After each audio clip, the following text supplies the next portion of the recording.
Some apartment buildings are built wrong. Not just crooked walls or uneven floors. I mean wrong in a way that bends reality. Like someone copied a blueprint from a dream or a place that wasn't meant for people. There's an old building downtown, near the industrial district, long abandoned. Locals don't talk about it.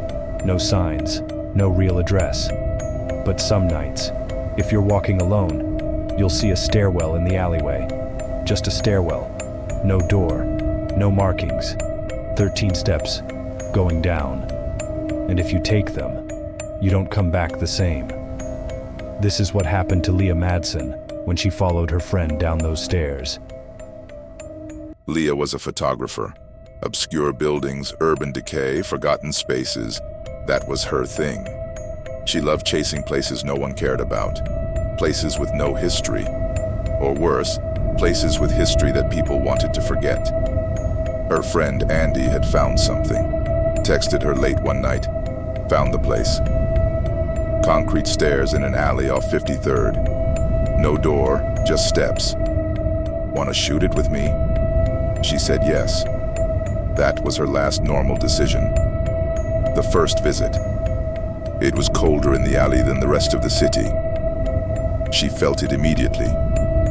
The way the wind stopped the moment she crossed into the narrow passage, like stepping into a sealed box. Andy was already there.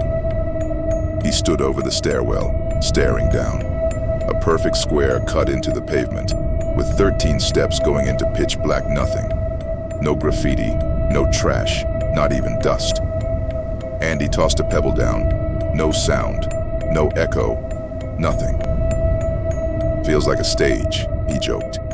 But Leah didn't laugh. Something in her stomach twisted, the same feeling she got when a lens cracked or film came out blank, like something had already gone wrong.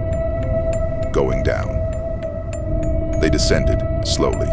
Leah counted the steps aloud. 1, 2, 3. The moment she said 13, the light changed. Not darker, just wrong. Dim and gray like twilight with no source. The kind of light that makes shadows without shapes. The stairs ended at a narrow hallway, concrete walls, damp and ancient. The air was heavy, thick like water. She raised her camera, clicked. The flash went off. But the image? Black. No data, no exposure, just a flat black square. Andy laughed it off. Guess your ghost camera's scared. But Leah wasn't. She was terrified. Something watches. They walked the corridor for what felt like an hour. No turns, no doors, just smooth walls and that endless gray air. Then, a sound. Footsteps. Behind them. They stopped. The steps stopped too. Andy turned. No one there. They walked again. The steps followed. Andy whispered, "It's just echo, right?" But it wasn't. The timing was wrong. The steps were closer, like someone was catching up. The mirror room. Finally, they reached a door. Old, metal, rusted. It opened on its own. Inside, a square room. Small, silent. 4 walls, each one a perfect mirror. But there was no reflection. The glass was black. Andy stepped in, and the mirrors reacted. They didn't show him. They showed versions of him. Twisted, older, burned, bloody, eyeless. Dozens of him, each staring straight ahead. Leah didn't move. She knew somehow if she stepped inside, they'd see her too. And then she heard something, behind her, breathing, wet, slow, wrong.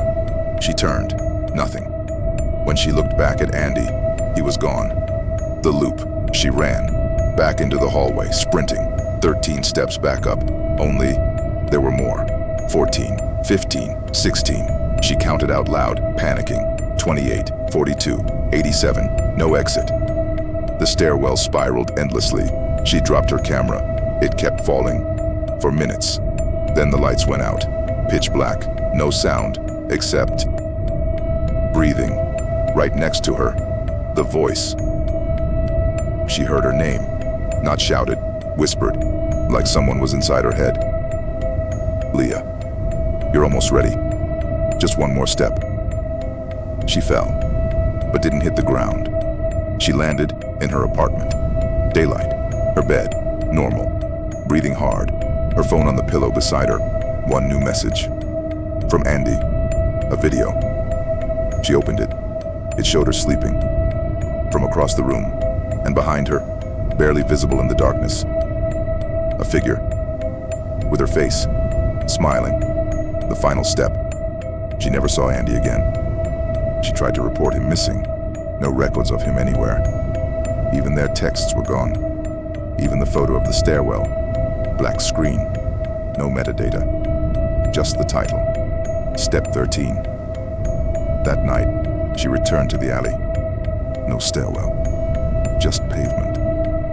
But when she closed her eyes, she could still feel it, right below her feet, waiting. It's said that the 13th step shows you something about yourself. Not the you people see, the real you, the one you buried. And once you know who that is, it wants out. So if you're walking alone and see stairs that go nowhere, don't count out loud. Don't take the last step. Because once you do, you're not the one who comes back up.